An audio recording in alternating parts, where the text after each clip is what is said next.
finance function to me is having to be far more forward-looking, much less rear-view mirror. It's now looking at data that is giving early indicators and leading indicators of what's happening. And for me, in the way I run my business, I want to know a lot more about what's coming in the future, not just how we performed.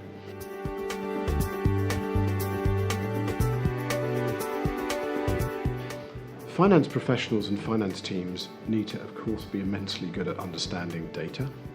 But what's changing is they need to be better at gathering it, normalizing it, cleaning it, doing that in less manual but automated ways.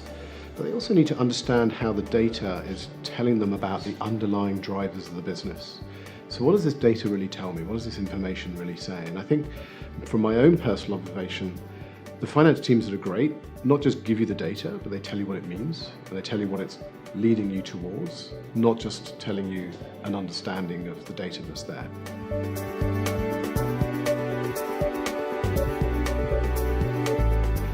The winners of all industries will be using information and technology for the core parts of their business. They'll be delivering services to customers that are based on technology. They'll be delivering a new digital experience to their customers using technology, and they'll be using technology and information to understand and to operate their own business as well. There's hardly one area of any business that won't be touched by the technology and information changes that we're seeing today.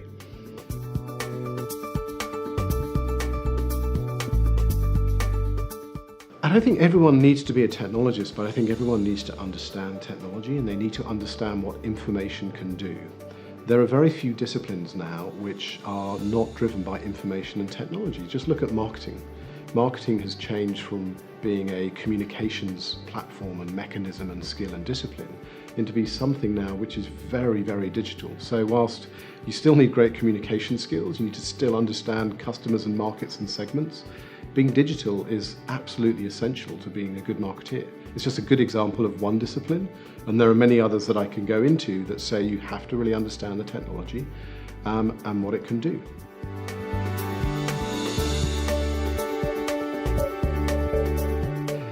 Analytics have helped us move from being reverse-looking to forward-looking. It's helped us try and get a better understanding of what's coming and preempt that and adapt to that.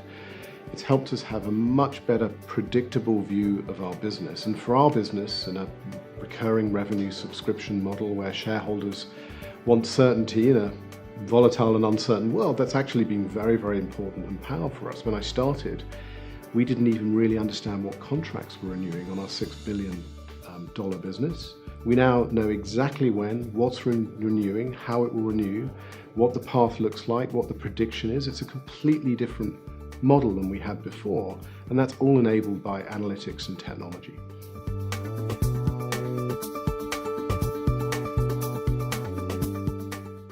So analytics solutions have been really, really powerful at helping us understand our customer base and how they're using our services and products.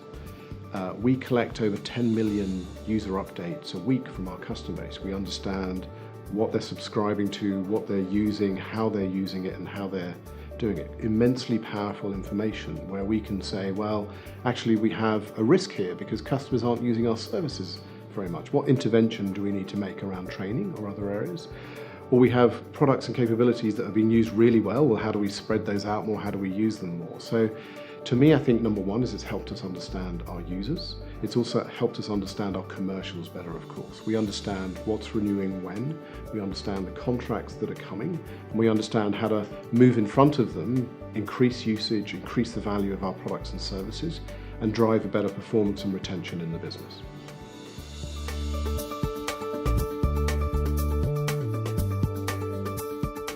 You've got to have the people that understand how to use the analytics. You have to have great data. You have to have analytical tools that can help cut it and dice it, but you've got to have people that understand how to use it and how to interpret the data.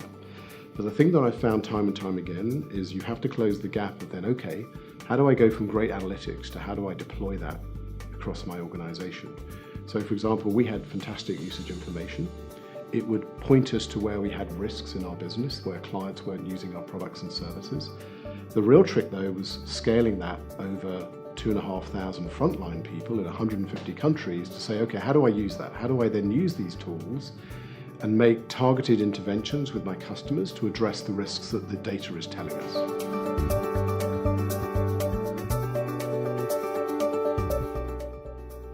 I think number one, make sure you understand the problem you're trying to solve or the advantage you're trying to get.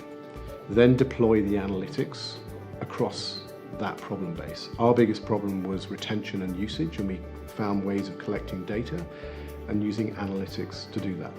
The next growth vector that we're looking at is improve usage and cross-sales. We're deploying our analytics on our customer base information to determine that as well. So avoid the problem of a hammer looking for a nail, focus on the problem you're trying to solve, then get the data and the analytics and the people that understand how to use it and how to scale it across the organization to deploy it.